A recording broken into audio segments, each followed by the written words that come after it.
तारखेला जो आवाज मराठीचा म्हणजे मराठी भाषेचा विजय उत्सव जो झाला, ज्याला आपण हँगओव्हर म्हणतो विजयाचा, तो अद्याप उतरलेला नाही. आणि लोक आजही त्या भव्य विजय मेळाव्याची चर्चा करतात सर्वत्र.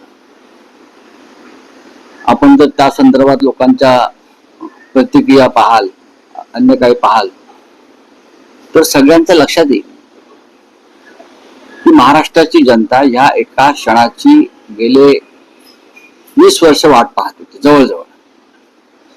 आणि तो क्षण आल्यावरती आता लोकांच्या अपेक्षा, खास करून मराठी जनतेच्या अपेक्षा नक्कीच उंचावलेल्या आहेत. मग उद्धव ठाकरे साहेब असतील, आमचे राज ठाकरे साहेब असतील, या दोघांकडून एक भूमिका स्पष्ट व्हावी अशी लोकांची अपेक्षा जरी असली तरी योग्य वेळी योग्य गोष्टी घडत असतात. जसं भारतीय जनता पक्ष किंवा एकनाथ शिंदे म्हणजे मिंदे गटाची लोक शेवटपर्यंत सांगत होते हे शक्यच नाही एकत्र एका मंचावर येणं. आणि आताही ते म्हणतायत युती कशी होते दोघांची ते आम्ही पाहतो.